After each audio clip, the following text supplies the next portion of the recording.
Hello everyone watching this video on my YouTube channel. I warmly welcome you all to this web series on thermodynamics. I am Sanjay Geji, MTech in Mechanical Engineering with specialization of Heat Power Engineering, also known as Thermal Engineering. This web series on thermodynamics is posted on my YouTube channel as a free learning resource for all engineers and rest others who are interested in thermodynamics. Thermodynamics is a very exciting and fascinating subject that deals with the energy, and hence it is very closely related to our life through its wide ranging applications, such as from common household appliances, refrigerators, air conditioners, various transport vehicles, to very special and complex applications such as rocket propulsion, space research programs, nuclear power plants, and so on and so on. Now, for this web series, the coverage of content is specifically for second year BTech or B mechanical students who are fresh and studying the thermodynamics for first time as beginners. Although the syllabus covered is as per the Dr. Babasaheb Ambedkar Technological University, shortly known as DBAR2 Raigad, it is one of the top technological universities in India.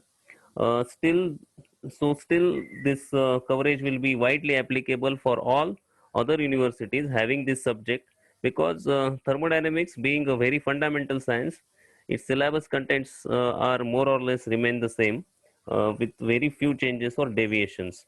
This web series on this YouTube channel will be a great help as a free educational resource for students, particularly who miss out or cannot attend live classes online on regular basis due to some reasons like poor internet connectivity, unavailability of computer or mobile devices at that time, or some other problems. And also for the students who attend the live online classes regularly, but many times it is not possible for them to collect and grasp all the contents delivered at a time in the live class, so they fall behind, and they have a difficulty in understanding the key concepts in a quick time. Okay. Then all such students, including the slow learners, can make up and cover up for the missed out points and learn it well at their own speed or pace by watching these videos on this YouTube channel at any time from anywhere, and for multiple times repetitively, playing the all videos again and again until they understand it satisfactorily as per their convenience. Also, the third year, fourth year students or passed out students who are preparing for GATE exam, various competitive exams like Indian Engineering Services, Maharashtra Engineering Services, or facing the technical job interviews, can revise and get clear understanding of important concepts of thermodynamics, which are often asked at various levels. Even the practicing engineers may refer this web series as a quick and ready reference for for them whenever they need they need to apply uh, the concepts in a right way while dealing with the some complex cases. So the purpose, the motive, and the scope of this web series is very broad and meaningful. This will be a one-stop solution for many students and engineers to help their learning in some way or other way around. This web series provides a fair and equal chance of learning the thermodynamics for all, as it's freely available on this YouTube channel at all times. So I am kindly requesting you all to subscribe to my YouTube channel Sanjay Geji to receive all such videos and latest update and notifications. Okay. Uh, Now let's move on to fourth session in this series. In the first three sessions so far, I have discussed about introduction to thermodynamics, various historical events in the development of thermodynamics, its close relation with the Industrial Revolution, which changed the world in a big way. In the second session, I started the discussion on fundamental concepts with the preliminary terms such as thermodynamic system, thermodynamic surrounding, system boundary, various thermodynamic systems, various types, and all these terms were explained with the practical examples to bring in more clarity in understanding. Then in the third session, some basic and very important physical quantities which are required in thermodynamic study every now and then or frequently, such as force, weight, density, specific volume, work, energy, and power were well explained. And also the dimensions and unit systems of measurements, such as British units and SI units, were covered. Now, in today's session, I am going to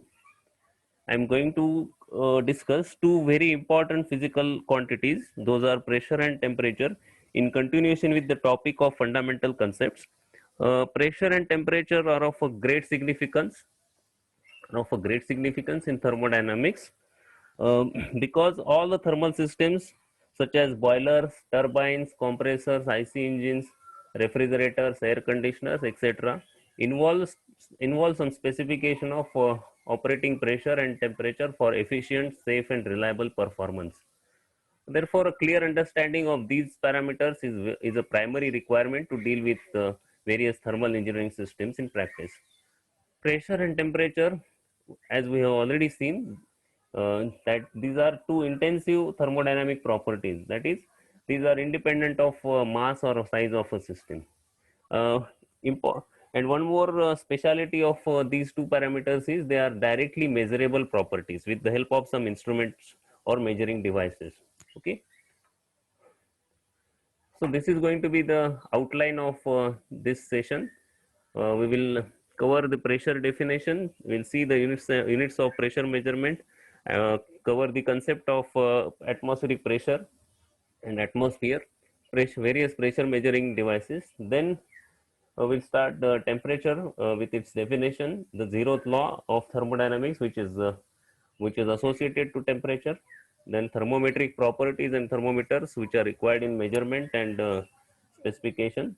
Then temperature scales, and various temperature measurement devices commonly used in practice. So let's begin with the pressure. Now see, whenever we talk about pressure, it is mostly concerned with gas or liquid, because solids, in case of solids, it is a stress. It is the stress which is equivalent to pressure. But mostly it is at pressure. Whenever somebody says pressure, it is applicable to fluid, some gas or liquid or vapor. Okay. uh, it is defined as normal force exerted by a fluid per unit area. Okay. So now consider a gas having infinite number of molecules like this in this box, and every molecule, that we know that every molecule will be moving in a certain direction, in very random direction, having its own velocity and momentum in that particular direction. Okay. And due to these infinite number of molecules are constantly colliding with each other. Okay. And also they collide with the containing surfaces or bounding surfaces of the container in which the gas is placed. So the pressure is overall or combined effect of all such collisions within those molecules and with the bounding surfaces. Okay. So we are interested in what is happening at the boundary or on a large scale. So it is resulted in a pressure. Okay. Now this characteristic of a gas is quite useful in many other objects, such as this air balloon. Now suppose this air balloon is filled with some air, some gas or air.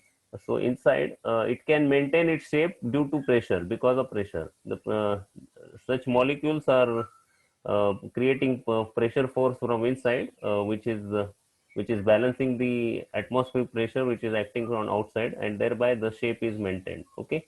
Another common example is a tire and tube of any vehicle or any car.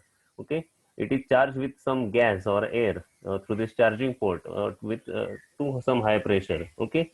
And it is being a non-return wall, it closes off. Okay, like this. So tire remains inflated and it maintains its shape due to the high pressure inside, uh, high pressure molecules which are exerting pressure from inside, like this. Okay.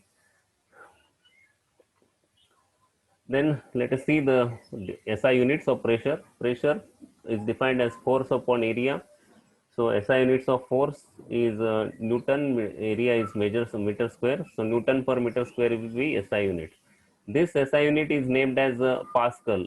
Okay, it is named after the great scientist Blaise Pascal, who contributed a lot to the development of fluid statics and fluid mechanics. Okay, so 1 Pascal is equal to 1 Newton per meter square.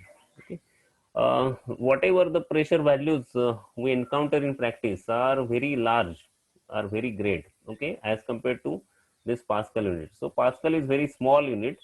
So we have to use multipliers or prefixes like kilopascal, megapascal. Okay, um, so 1 kilopascal is equal to 10 raised to 3 or 1000 Pascal. 1 megapascal equal to 10 raised to 6 Pascal. Okay, then there are some other units which are commonly used in practice. Okay, which are customary units. These are bar, atmospheric pressure, atmosphere, or kgf per centimeter square. Okay, so these are the conversions between commonly used pressure units. So 1 bar pressure is equal to 10 raised to 5 Pascal, which is equal to 0.1 MPa megapascal, equal to 100 kPa, 100 kilopascal.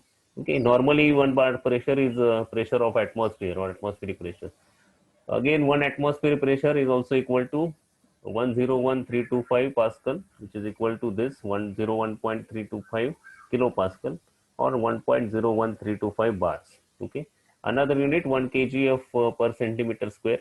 Now this kgf means kg force. Okay, it is equivalent to the force created by 1 kg of 1 kg mass when multiplied by acceleration due to gravity, that is 9.81 meter per second square. Okay, that is why we find kgf equal to 9.807 Newton. Okay, 807 Newton per centimeter square. Per unit area is taken as centimeter square. When we convert this thing, we get the value as 0.9807 bar or 0.9679 atmosphere. So the pressure of 1 atmosphere, 1 bar and 1 kg of centimeter are very close to each other and normally taken as a unity, as a 1 bar or 1 atmosphere, 1 kg per centimeter square. Okay. Now let us see what is the atmospheric pressure and the concept of atmosphere. Okay, it is the pressure exerted by the surrounding air on the other objects on the Earth's surface. Now see, look at the Earth from the outer space. Uh, Planet Earth is covered with the blanket or with a thick blanket of number of gases like this. Okay, and this thick blanket is known as atmosphere. And this extends up to, from the Earth's surface, it extends up to some 1,000 kilometers. Okay, so on the ground surface, when we look at this, uh, when we look at this, so for us, the ground surface appears to be horizontal one. So this thick blanket remains intact or remains in place because of gravity, because of a gravitational force. This gravitational force always attracts this or keeps it intact, attached to the Earth's surface, because gravitational force is always directed towards the center. So all things are attracted towards the center. Okay. Uh, so this way, the on the ground surface it appears like this in a vertical fashion. When we look at this, when we are closer to the ground surface, the effect of gravity is more. So air or atmosphere is very dense in this area. As we move away from this, from the ground surface in the upward direction, in a vertical fashion, so the air becomes rare because of less effect of gravity, and the air molecules or atmosphere gets less dense. Okay. Now see, the atmospheric pressure is actually the weight of air column per unit area on the Earth's surface. Okay. Now, if now look at this figure again. If we take the air column right from extending from the Earth surface to the outer or extreme boundary of the atmosphere, so it is putting some weight on the Earth's surface due to gravity. Okay, and when such a weight of a air column is taken for unit area, like shown here, 1 centimeter square. This is the mg weight, mass of m is the mass of atmosphere of entire air column, and g acceleration due to gravity. So when this weight is taken per unit square area on the Earth's surface, it is the atmospheric pressure. Okay, this diagram also you can see. This is the air column. extending from ground surface or earth surface to some limit. Okay, then to outer limit. Now its effect will be seen more on this point at the earth surface because of entire height or entire column of the atmosphere. So here you see pressure will be on this unit area, pressure will be 1000 millibar. Now this is another unit, derived unit. It is like 1000 millibar equal to 1 bar. 1000 millibar equal to 1 bar. Okay. So when we move up to some 12 kilometers away from the earth surface, the height of column is reduced. Due to reduction in height column, there will be reduction in weight. Okay, so the pressure is reduced to 100 millibar. And if we move up to 50 kilometers, the pressure will reduce to 1 millibar. So 1000 times reduction is there in the pressure unit, just due to reduction in the weight, and reduction in the height of air column. Okay. Now 1 atmosphere, its value is given as 101325 Pascal or 101.325 kilopascal, which is equal to 1 bar. Okay. Now these two pictures show the relationship of atmospheric pressure with altitude. Okay. And this atmospheric pressure is defined at the sea level or the ground level. The sea level is taken as a reference and altitude is assigned as a 0. So sea level is treated as a altitude equal to 0 kilometers. Okay, 0 meters or 0 kilometers. So as we move up from the sea level, we see there is a variation. There is a large reduction in the pressure. Okay, like this, Okay, just for our realization. Reference of Mount Everest is taken. This is the Mount Everest, which is the highest land surface on the from the sea surface. Okay, this is the highest peak. So it is at about 8.8 kilometers. So pressure, if we measure the pressure at this, atmospheric pressure will be reduced from 1 bar to some value like this. Okay, this is the height, which is 10 to 15, about 15 kilometers from the sea level, where the aeroplanes take a flight. Okay, these are operating at this. Okay, then if we go beyond this, there will be a again reduction, and pressure will be like zero. It is almost like a vacuum pressure at these distances, about more than 40 or 50 kilometers away from the sea levels. Okay, and if you look at the atmosphere is breakdown into different layers. The layer which starts from the sea level, that is 0 to up to some height like 10 to 15 kilometers, it is known as a troposphere. And majority of atmosphere is lying in this layer. Okay, all the clouds and all the weather actions are happening here. All the rain phenomenon or storming action happens here. Okay, and it is very dense. Atmosphere is very dense in this area from 0 to 10 to 15 kilometers from there. Beyond this 15-kilometer mark, what happens is air becomes very rare and rare, and due to less effect of gravity, uh, there is not much pressure or not much effect of a pressure seen here. Okay, that is a stratosphere from extending from 15 kilometers to some 50 kilometers. Then there are other exosphere and other layers. Okay, in the atmosphere. Okay. In practice, pressure measurement is done with reference to atmospheric pressure, because atmospheric pressure is the lowest pressure available for us as a reference. Okay, so atmospheric pressure is assigned a zero value as a fixed reference, and the pressure of a gas or liquid is measured as either above atmosphere or below atmosphere. Okay, so we always have a pressures. We always measure a difference between the pressure of difference between the atmospheric pressure and the pressure of liquid or gas. Okay, if pressure is above the atmosphere, in excess of atmosphere, that is termed as a gauge pressure or positive pressure. And if the pressure is below atmosphere, it will be treated as a vacuum pressure or negative pressure. Okay, then this way the relation can be shown. Now see, when there is a complete vacuum, that is there is nothing, no matter when the case of outer space is taken, there is no matter at all. Okay, so that is a complete vacuum. So so complete vacuum is assigned a value of pressure 0. Okay, because there is nothing to apply pressure. So complete vacuum is stated as absolute pressure 0. Okay, and all the pressure measurements are taken from absolute pressure.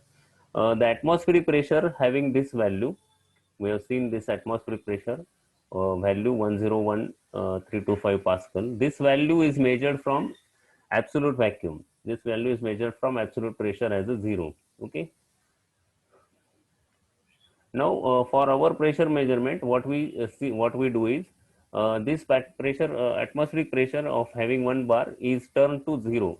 Okay, we set another reference like this.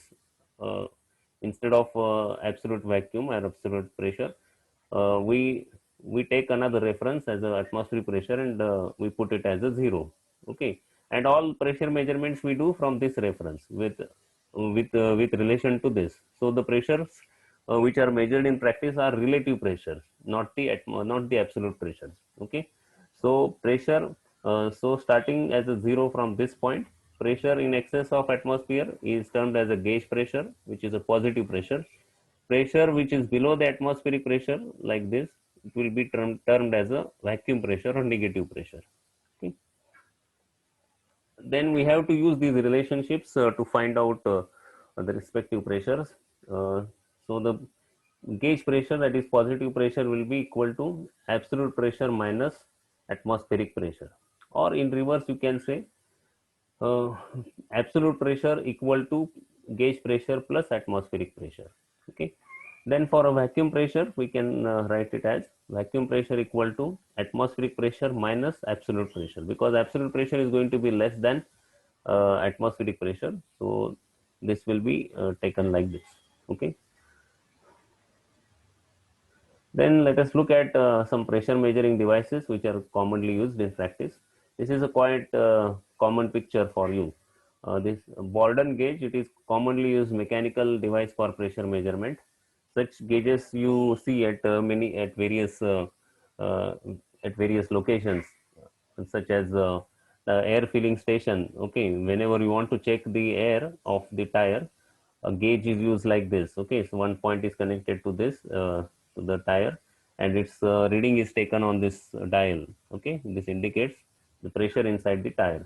Okay, this is the Borden gauge. Okay, so it measures the difference between pressure of a fluid and atmospheric pressure. So whatever reading you get on this dial is the pressure in excess of atmosphere. For example, let us say 1 bar is the atmospheric pressure, and suppose this reading shows a zero point 0.5 bar.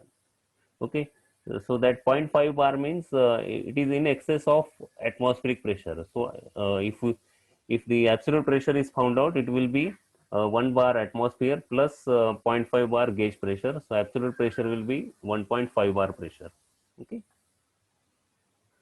It consists of a bent hollow tube of some suitable flexible material. Now look at the construction of this Borden tube, Borden gauge tube. Okay, this is a bent tube, okay, of some flexible material, and pressure, whenever pressure is measured, this point is applied to the testing point, applied as and a fluid will enter into this tube and it will exert the pressure from inside. Okay, and when and on the outside it is the atmospheric pressure which is taken as a reference. Okay, the fluid whose pressure is to be measured enters the tube and exerts the pressure from inside against the atmospheric pressure of the tube on the outside. Okay, so the excess pressure of the fluid inside causes the deformation. What will happen here? In excess of pressure, due to excess of pressure, the tube will unbend. Okay, the tube will unbend, and this slight deformation will be amplified through a lever and gear arrangement connected to this tube.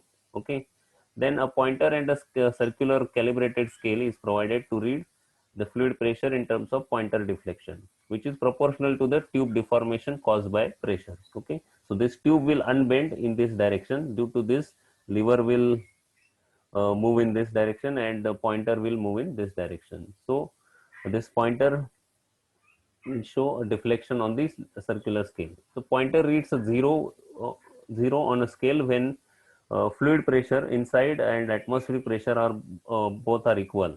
Okay, so the reading starts from the zero. That is why it is used to measure gauge pressures. Okay, so mostly it is used to measure gauge pressure, that is positive pressure. It is applicable for a wide range of pressures and suitable for high pressure measurement like steam boiler steam pressure, hydraulic system containing oil or water. Okay, let me show you with notation so that you will come to know about this. Now see, it will the bend in this direction. Okay, the inside pressure will cause the deformation in this direction. Okay, due to this, the lever will rotate in this direction, and because of the gearing action, the pointer will move in this direction. Okay, this is how the gauge pressures will be measured. Okay,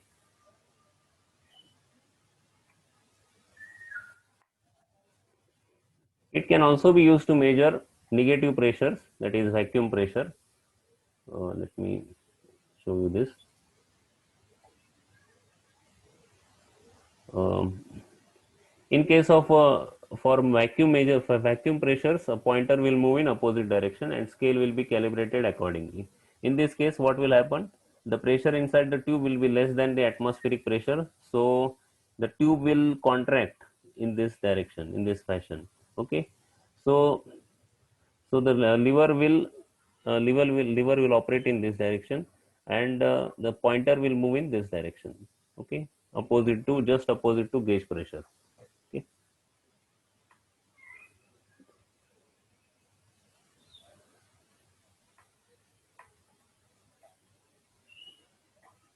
Bourdon gauge, there are various applications for this. You see such a common picture at various locations to measure the pressure of a fluid which is stored in a tank, which shows the standing pressure of this gas inside the tank, or it is also connected to some pipes through which the fluid is flowing at some pressure. In this, you can see the reading of pressure of the fluid, okay, which is a gauge pressure or positive pressure. Then next is a barometer. Barometer is used to measure atmospheric pressure at a given location on the earth. It is hence the atmospheric pressure is also known as barometric pressure. Now look at this. This is simple tube with one end open and one end closed. Okay, and it is vertically dipped into some liquid like mercury, um, and it's the in inverted fashion that at this point it will be completely evacuated, and this point is open. Okay, so when there is a complete vacuum on this side, uh, and it is put into this liquid like a mercury. Okay, in place of mercury, any other liquid can also be used. Let me annotate like this. Now see, the atmospheric pressure will be acting here. This is the atmospheric pressure acting here. Okay, the atmosphere. Okay, so this atmosphere, and here pressure is very less, like zero pressure, very low vacuum pressure. Okay, vacuum pressure. So this will atmosphere pressure will push this liquid mercury into this tube, and thereby we get a rise of liquid column into this tube. Okay, and this rise will settle down, or this level will be settled at this point when its weight, now shown in here, when its weight acting in downward direction is balanced by the pressure acting at this point B. Okay, so uh, under equilibrium we can set up the equation like this: W, weight of the liquid column, which is equal to rho g h, rho density of this liquid, g acceleration due to gravity, h that is height of the liquid column, and a, this is the area of cross sectional area of the tube, which will be equal to uh, pressure force uh, caused by the atmospheric pressure. So P atmosphere into area. This will be the pressure force. Now area will get cancelled on both sides. So, and what remains is P atmosphere equal to rho g h, like this. P is equal to h rho g. So the pressure, atmospheric pressure can also be measured in terms of liquid column. So H equal to P by rho g. Okay, H equal to P by rho g. So here we get it is in SI units. So the pressure is given, atmospheric pressure is given in terms of meters of liquid column in the barometer. So here P will be put in Newton per meter square SI units, rho in kg per meter cube, and G in acceleration due to gravity 9.81 meter per second square. We get it. We get the column as a meter. Okay, uh,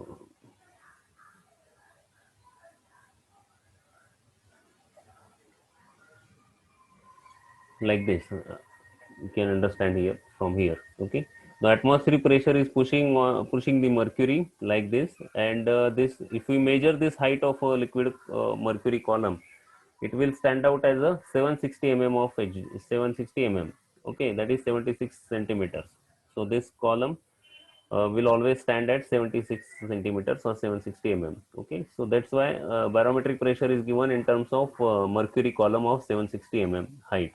Okay, now if we replace this mercury with the help of some other fluid like water, we will get this column as a 10.7 meter. Okay, this is because this is because the density, very low density of water as compared to mercury. The density of mercury is 13.6 kg per meter cube, while density of water is 1000. So mercury is 13.6 times heavier than the water. So due to this difference, we get the higher height, okay, higher altitude, like this 10.7 meter. Uh, this is also the reason why mercury is preferred in practice, because its height is manageable or height is readable.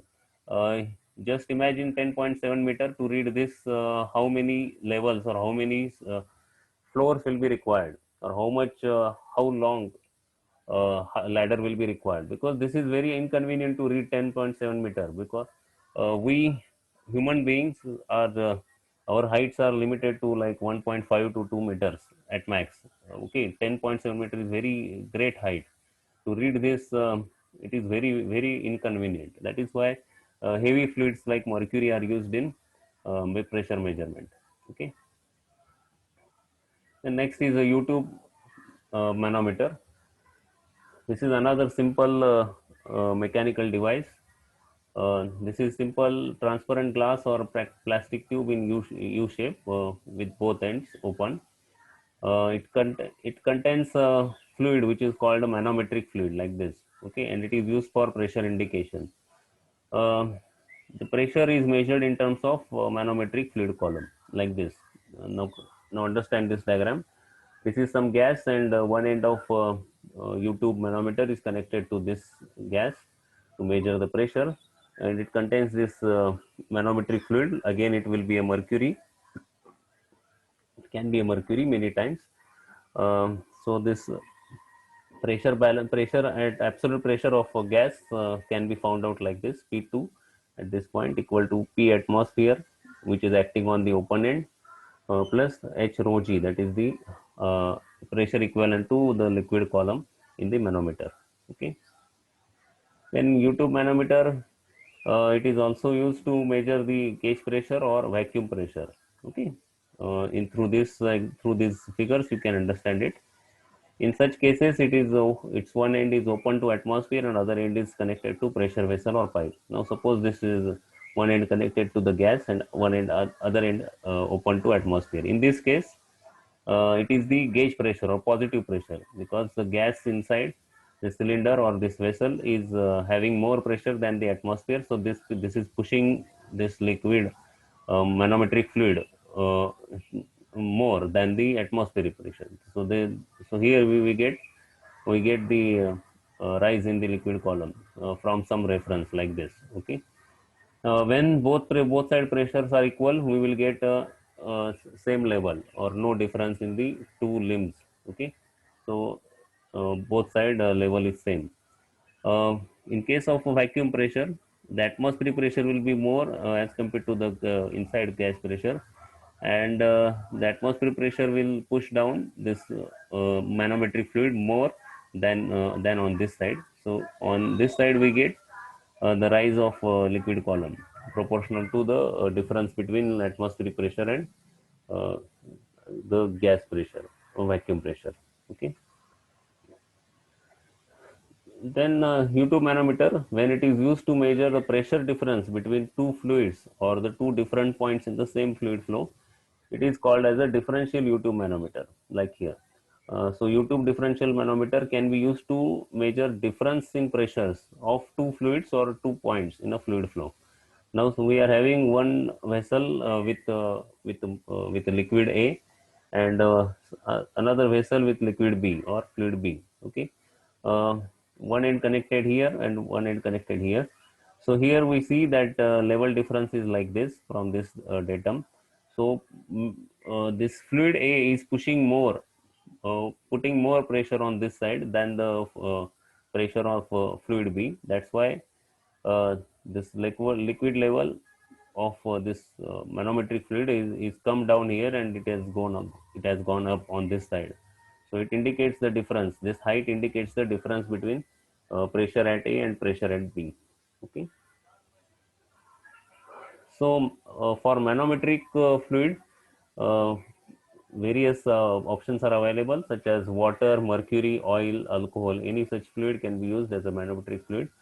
It depends on the range of pressures and the level variation in the pressure level to which manometric fluid can be used. For example, for high pressures and encountered with the liquid like water, oil, mercury is mostly used so that this height will be easily readable.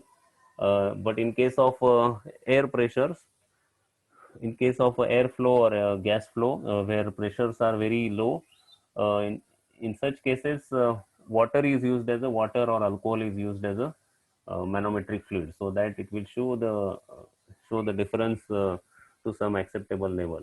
Okay. It is applicable for low to moderate pressures. Okay, it is not so suitable for high pressures as it was in case of a Borden gauge. Okay, it is also not suitable for fluctuating pressures. Suppose the pressures are fluctuating in quick time, so this level will dance like up and down. So that is very inconvenient, and reading will not be proper. Okay. We have some interesting fact for the pressure. Now look at this. For the fluid statics, which is based on Pascal's law of pressure for fluids at rest. Okay, the when fluid is at rest, the entire throughout its entire span, the pressure exerted by the fluid is same at all points. Okay, now this principle is used to lift very heavy objects like this. Okay, now you can understand the relationship here. Pressure at point 1 and pressure at point 2 both are equal. A pressure is the force per unit area. So at this point 1, force applied is F1. So F1 divided by A1, this is the P1. On for P2, it is the force applied here uh, on area A2. So F1 upon A1 equal to F2 upon A2. We get the relation like this. So by applying a small force F1 on this side, okay, we can generate a very large amount of force on this side due to equality of pressure.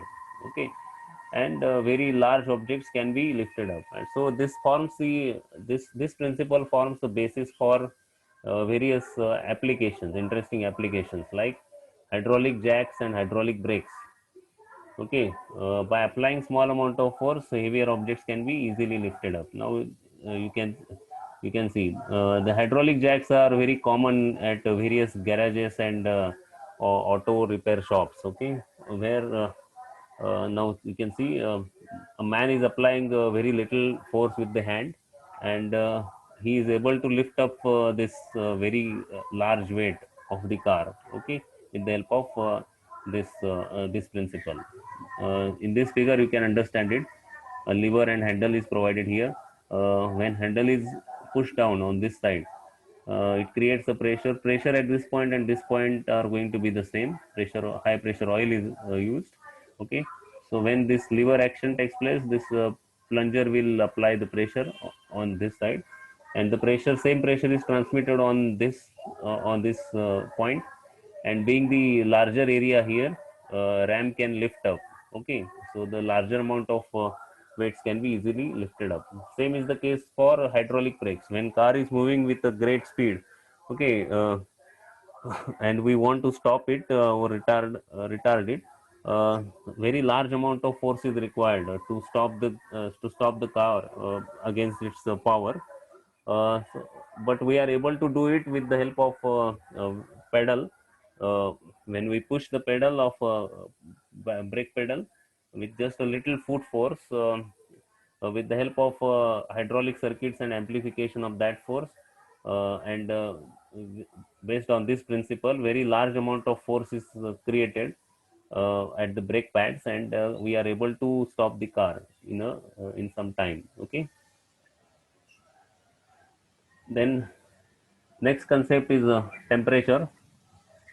Now, temperature, as we know, it is a measure of degree of hotness or coldness. Okay, it is a common experience that a cup of hot coffee, when it is put on a table in a cool environment, cools off eventually. Okay, hot coffee at 70 degrees Celsius temperature, it loses its heat to cooler surrounding. So, heat always transfers from high temperature to low temperature. Okay, so when a body is brought in contact with the another body that is at different temperature, heat is transferred from body at higher temperature to the one at lower temperature. Okay, so this is the principle of heat transfer associated with temperature. Okay. Then there is a zeroth law. It states that if two bodies are in thermal equilibrium with a third body, they are also in thermal equilibrium with each other. Okay, body A, B, C, A and B are in thermal equilibrium. It means that it will both are having same temperature. B and C are in thermal equilibrium, so it means A and C will also be in thermal equilibrium. The equality of temperature is the only requirement for thermal equilibrium. Okay. This zeroth law forms the basis for the validity of temperature measurements. For quantitative measurement of temperature, some reference body is required, and certain physical characteristic of this reference body should respond to changes in temperature. The changes in selected characteristics may be taken as indication of changes in temperature. Such a characteristic is called as thermometric property, and the reference body is called as thermometer. Then the zeroth law can be stated in different way. In this way, that by replacing the third body with a thermometer, the zeroth law can be taken as restated as the two bodies are in thermal equilibrium if both have the same temperature reading on a thermometer, even if they are not in direct contact with each other. Okay, with this diagram we can understand we were having three bodies when thermal equilibrium. Let us in this case the body B is replaced with a thermometer. Okay, body B, that is third body, replaced with a thermometer. So A and B were in thermal equilibrium. It means that thermometer B and the body A will show the same temperature, and the same thermometer when it is taken to body C, and it will again show the same temperature. Uh, it means that bodies A and C, for both bodies A and C, thermometer shows the same reading, that is the same temperature. So these bodies A and C will be in thermal equilibrium even if they are not in direct contact with each other. Okay, there need not to be in physical direct contact.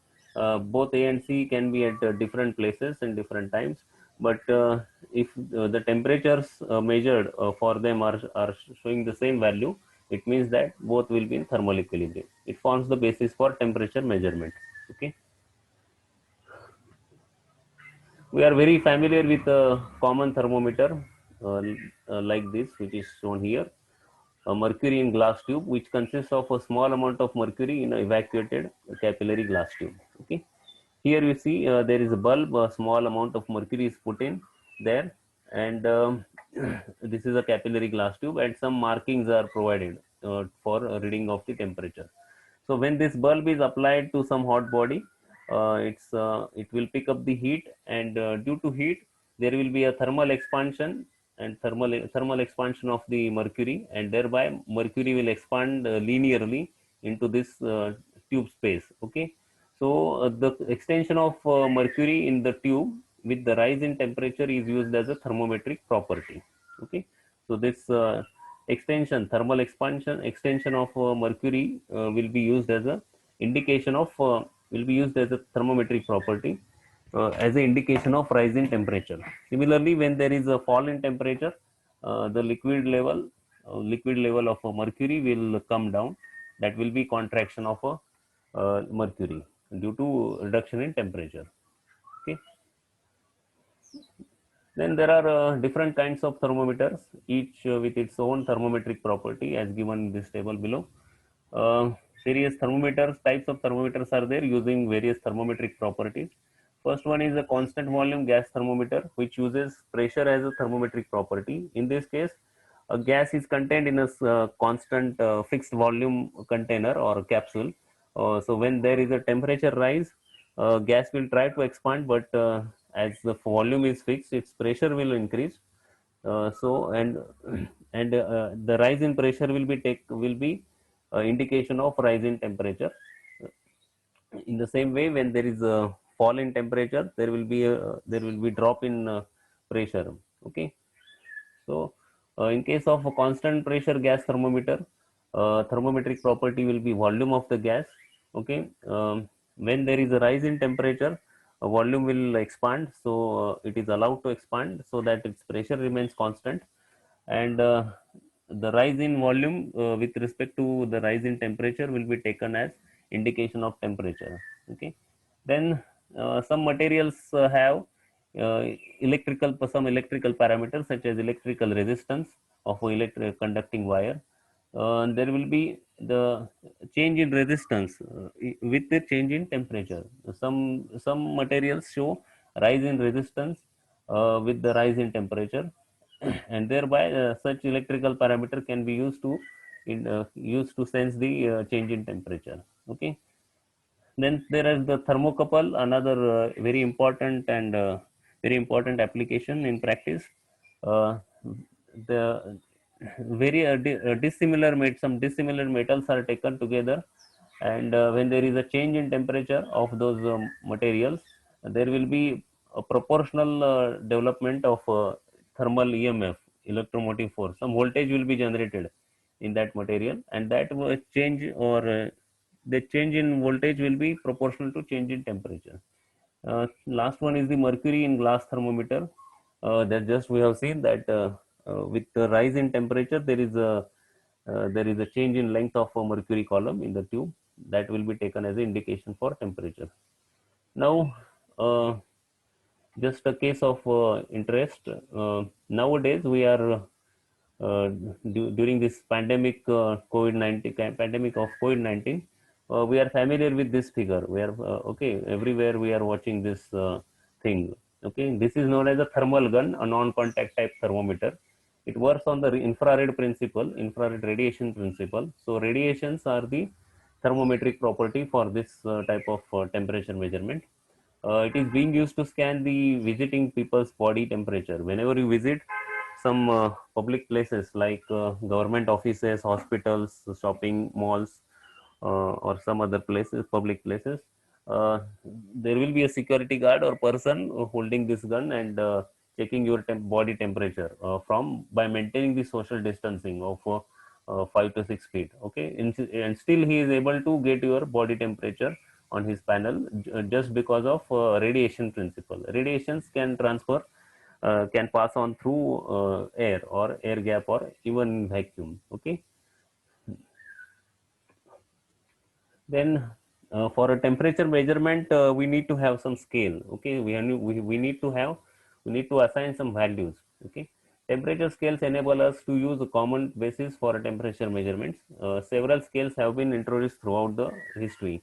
Okay, all temperature scales are based on some easily reproducible states through some universal natural phenomenon such as freezing and boiling points of water. Okay, to have a temperature measurement and assigning some values to it, we have to rely on some natural physical phenomenon, okay, which are repetitive in nature or which follow in certain way and which can be trusted, so that the temperature measured anywhere or at any time will have a consistent results. Okay, uh, so the such natural phenomenons like freezing and boiling points of water.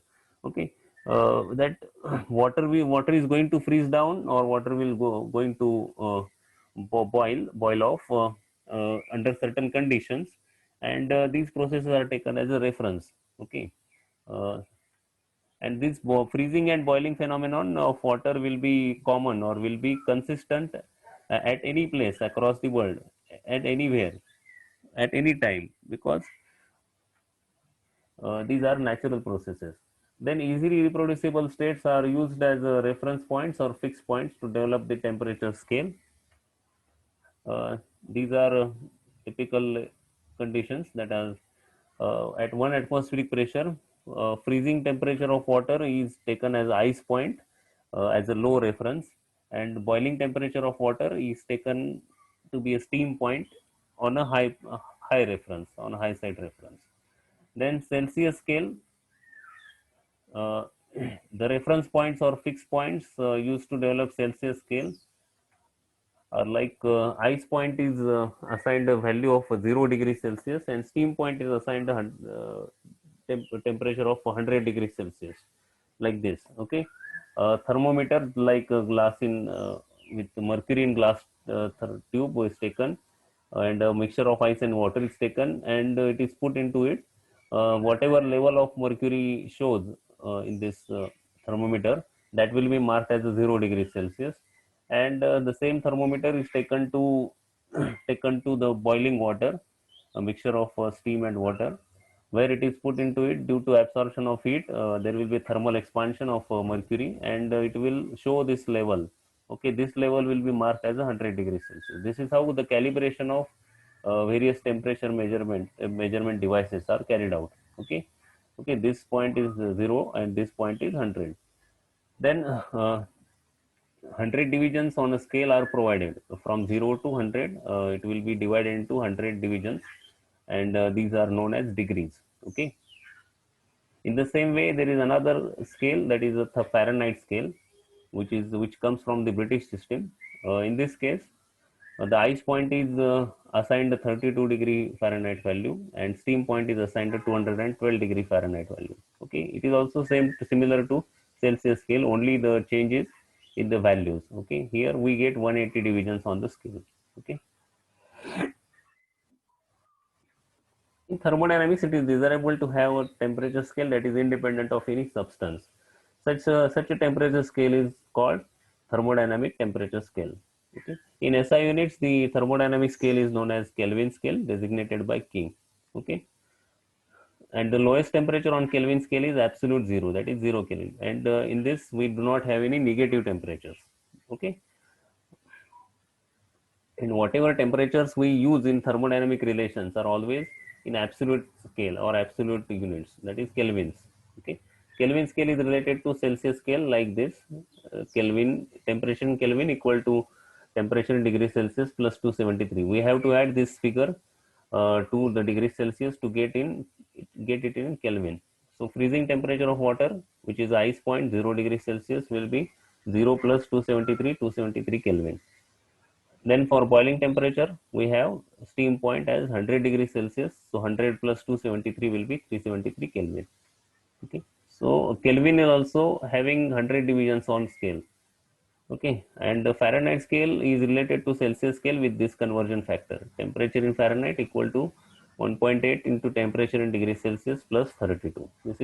This relation is useful in conversion from Celsius scale to Fahrenheit scale. Okay. Uh, Then this is a comparison between absolute scale, Celsius scale, and Fahrenheit scale. Okay, ice point here at 273 Kelvin, steam point 373 Kelvin. Divisions are 100 on Kelvin scale. In the same way, for Celsius scale, it is from 0 to 100. So So the divisions are 100 on both Celsius and Kelvin scale. So both are equivalent to each other. And in case of a Fahrenheit scale, the divisions are 180 degrees Fahrenheit. Okay. Now, by comparison, it is clear that magnitudes of each division of 1 Kelvin and 1 degree Celsius are identical to one another. The temperature difference delta T in Kelvin is equal to delta T in Celsius. Okay. So delta T equal to delta T in degrees Celsius. What it means? It means raising the temperature of a substance by 10 degrees Celsius is same as it raising by the 10 Kelvin. Okay, so the difference in 10 Kelvin is equal to difference of 10 degrees Celsius. Both are equal. Okay, then there are some revisions to the calibration of temperature scales. In 1954, the reference point was changed to much more precisely the reproducible point, the triple point of water, the state at which all three phases of water, that is solid ice, liquid water, and vapor, coexist together in equilibrium. Okay, it is assigned a value of 273.16 Kelvin, which is equal to 0.01 degrees Celsius. This is used as a single fixed point reference. Instead of having two reference points, entire temperature scale was based on, was revised to be based on single point reference, that is the triple point of water. And it exists at the condition of this temperature and pressure. When temperature is 273.16 Kelvin, that is 0.01 degrees Celsius, and pressure of 0.006117 bar exists. Okay, the triple point of water exists at this condition. So when now look at this container, closed container, some water is taken into it, and if pressure is reduced to this value 0.006117 bar, we know that atmospheric pressure is 1 bar, uh, which is much higher than this. And if we produce the vacuum of this amount, and the temperature is also lower to this value, so what we get it as a triple point of water, where this is the state at which all three phases will be coexisting together. Okay, and there are some more fixed point references used for various ranges of temperatures for easy and rapid calibration of temperature measuring instruments at practical level. These references have been accepted, adopted, and revised regularly by International Practical Temperature Scale, that is IPTS. This is one international body or organization which governs and sets the standards for temperature measurements and temperature scales. Okay, and revisions are done on regular basis. Such revisions have already happened in 1948, 1954, 1960, 1968, and 1990. Okay. So these are some reference points for various temperature ranges. Uh, okay, triple point, this remains as a standard, universal standard for all temperature measurements. Triple point of water taken as 0.01 degrees Celsius. Okay, there are some applications like refrigeration, food preservation, gas liquefaction, dairy plants, and food processing, which require very low temperatures than 0 degrees Celsius. So on low temperature side, below 0 degrees Celsius, this this temperature minus 182.97 degrees Celsius, which is a normal boiling point of oxygen, is taken as a reference to go for calibration of temperature measuring devices used for the low temperatures, ultra low temperatures. Similarly, boiling point of water is taken plus 100 degrees Celsius. Okay, then there are some applications like steam boiler or gas turbines, which work around 500 to 600 degrees Celsius. So some high temperature for high temperature range of applications. These are the other reference points like this. Okay. Then there are some other applications which work at very high temperatures, such as steel foundries, iron working or melting furnaces, which work around 1000 and 1500 degrees Celsius. So in those cases, the normal melting point of silver and gold are taken to be the references for, such as The iron ore melts at about 1500 degrees Celsius. So we need some different kind of different types of temperature measuring devices. So to carry out the calibration, we have to rely on these reference points. Okay. Then there are four basic types of temperature measuring devices having different principle. First, mechanical devices, which the types are liquid in glass thermometer, that is mercury thermometer, bimetallic strips, bulb and capillary and bellows type. These are the other ones. Okay. Then thermojunctive type, which is common for thermocouples. Thermoresistive type, that in that we have RTDs, resistance resistance temperature detectors and thermistors. Radiative, that is we have just seen the case of a thermal gun. Okay, which work on infrared and optical pyrometers. Okay. uh, the mechanical device of temperature measurement having liquid in glass thermometer, uh, that we already discussed uh, before this. The extension of a liquid column in this glass tube is taken as a change as a change in temperature to sense the to indicate the rise or fall in temperature. Okay. In place of mercury, some other fluid like alcohol can also be used. Okay. Then the second is the bimetallic strip thermometer. It is also a passive device which do not require any power. Two dissimilar metals are bonded together to form a bimetallic strip like this in the figure. Okay, and it works on the principle of thermal expansion of metals with the temperature.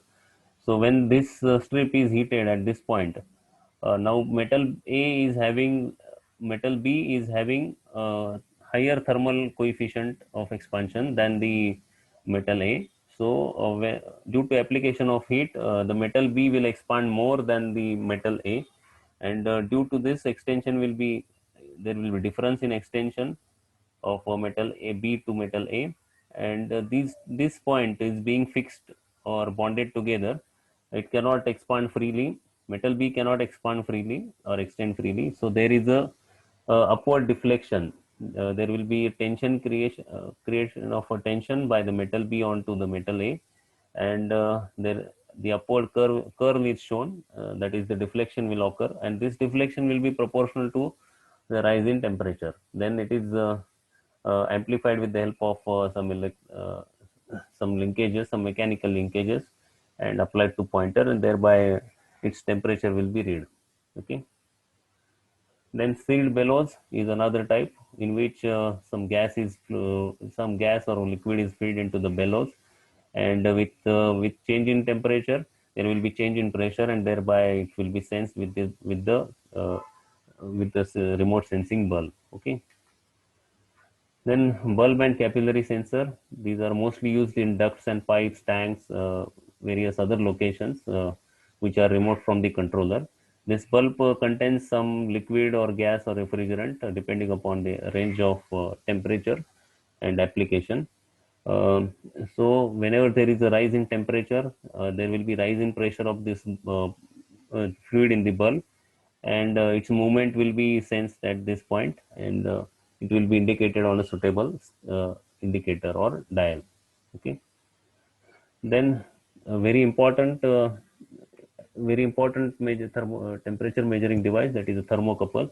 It is mostly used in all experimental works and for quick results, and various industries also. Thermocouples look like this, which is like a simple wire with some covering. Okay, principle of operation is based on Peltier effect. When two dissimilar metals are connected together, a small voltage called the thermojunction voltage is generated at this point. Okay, dissimilar metals are taken together and form the junction here. A voltage is generated here according to Peltier effect. uh, if the temperature of the junction changes, it causes a voltage to change also. Okay, so there will be a change in voltage corresponding to change in temperature or in response to temperature. Okay, then the Output is a voltage proportional to the temperature difference between the junction and the free ends. Okay, some reference point is taken here. So with respect to this, there will be change in voltage at this point with respect to the temperature, and that proportional change, this effect is known as Thomson effect, and the proportional change in voltage will be equal to the change in temperature. Okay, so this kind of arrangement is required to read the temperature with the help of thermocouple. This is quite a common figure or common item whenever you visit some technical laboratories.